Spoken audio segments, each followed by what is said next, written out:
Jaico jewels Pothanikkad, Thodupuzha, Kothamangalam. Jaico gold manufacturers and wholesale ഡീലേഴ്സിന്റെ സഹോദര സ്ഥാപനം. KST എംപ്ലോയീസ് സംഘിന്റെ എറണാകുളം ഈസ്റ്റ് ജില്ലാ സമ്മേളനം മൂവാറ്റുപുഴയിൽ നടത്തി. സംസ്ഥാന സെക്രട്ടറി GM അരുൺകുമാർ സമ്മേളനം ഉദ്ഘാടനം ചെയ്തു. KSRTCയിൽ BMSൽ അഫിലിയേറ്റ് ചെയ്തു പ്രവർത്തിക്കുന്ന KST എംപ്ലോയീസ് സംഘിന്റെ എറണാകുളം ഈസ്റ്റ് ജില്ലാ സമ്മേളനം മൂവാറ്റുപുഴ IMA ഹാളിൽ നടത്തി. സമ്മേളനം സംസ്ഥാന സെക്രട്ടറി GM അരുൺകുമാർ ഉദ്ഘാടനം ചെയ്തു.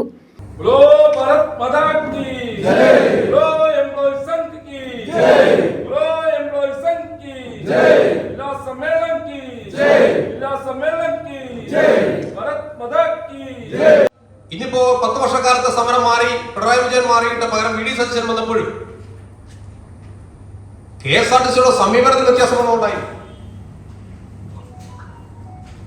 ഒരു പരിധി വരെ KSRTC ജീവനക്കാരെല്ലാം വിശ്വസിച്ചിരിക്കുന്നത് പിണറായി വിജയന്റെ ഭരണം അവസാനിച്ചതോടുകൂടി UDF സർക്കാർ വന്നിട്ട് വലിയ എന്തോ കൊട്ടയിൽ കൊണ്ടുവന്ന് വെള്ളിത്തളിയിൽ കൊണ്ട് നമുക്ക് മുന്നിൽ കൊണ്ട് വെച്ചു തരും എന്ന രീതിയിലാണ്. എന്നാൽ ഈ സംസ്ഥാന സർക്കാർ അധികാരമേറ്റ് ആദ്യത്തെ ബഡ്ജറ്റ് പ്രഖ്യാപനം വന്നപ്പോൾ തന്നെ സർക്കാരിന്റെ പോക്ക് ഏകദേശം ഏത് വഴിക്കാണെന്നാണ് നമുക്ക് മനസ്സിലായി. 37% DA കുടിശ്ശിക ഉണ്ടായിരുന്ന KSRTC ജീവനക്കാരന് 7% പ്രഖ്യാപിച്ച്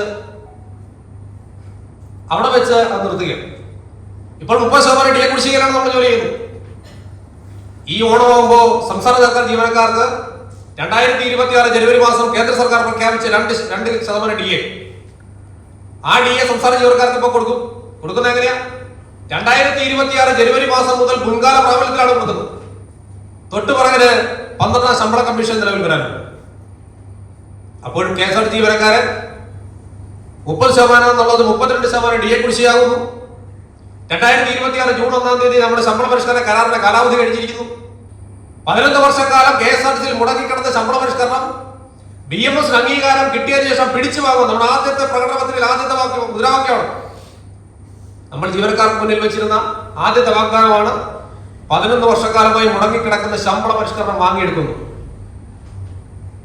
ശമ്പളം പോലും കൃത്യമായി കൊടുക്കാൻ സാധിക്കാത്ത ഈ ലോകമെല്ലാം കോവിഡിന്റെ ആ പാൻഡമിക് സിറ്റുവേഷനിൽ വിറങ്ങലിച്ച് നിൽക്കുന്ന സമയത്ത് പോലും ആ ശമ്പള പരിഷ്കരണം നമ്മൾ വാങ്ങിയെടുത്തെങ്കിൽ അത് ഈ പിടിച്ചിരുന്ന ആ കാവിക്കൊടിയുടെ കരുത്തിന്റെ ബലത്തിലാണ്. ജില്ലാ വർക്കിംഗ് പ്രസിഡന്റ് CN സുദേശ് അധ്യക്ഷത വഹിച്ച യോഗത്തിൽ ജില്ലാ ജോയിന്റ് സെക്രട്ടറി അച്ചു MG, രാഷ്ട്രീയ സ്വയംസേവക സംഘം ജില്ലാ സംഘചാലക് മാന്യ EV നാരായണൻ, സംസ്ഥാന സെക്രട്ടറി MR രമേശ് കുമാർ, സംസ്ഥാന സെക്രട്ടറി സുഹൃത് കൃഷ്ണ, സംസ്ഥാന ജനറൽ സെക്രട്ടറി S അജയ്കുമാർ സമാരോപ്, ജില്ലാ സെക്രട്ടറി TB സുധീർ, ജില്ലാ ട്രഷറർ B രാധാകൃഷ്ണൻ, ജില്ലാ ജോയിന്റ് സെക്രട്ടറി KR ബിജു എന്നിവർ പ്രസംഗിച്ചു. News desk, Muvattupuzha news. എന്റെ കാഴ്ചയ്ക്ക് ചില ബുദ്ധിമുട്ടുകൾ അനുഭവപ്പെടാൻ തുടങ്ങിയത് ഈയിടെയാ. ആദ്യം ടെൻഷനായി. മകളാ പറഞ്ഞത് അഹല്യയിൽ പോകാൻ. അഹല്യയ്ക്ക് 30 വർഷത്തെ പാരമ്പര്യവും വിശ്വസ്തതയുമുണ്ട്. അഹല്യയിലെ വിദഗ്ധരായ ഡോക്ടർമാരുടെ ചികിത്സ കൊണ്ട് എനിക്ക് എന്റെ കാഴ്ചശക്തി പൂർണ്ണമായും തിരിച്ചു കിട്ടി. ഇപ്പൊ എനിക്ക് ഈസിയായി വായിക്കാം. നേത്ര സംരക്ഷണത്തിന് നമ്മുടെ Ahalya. Ahalya foundation eye hospital, കേരളത്തിൽ എല്ലായിടത്തും.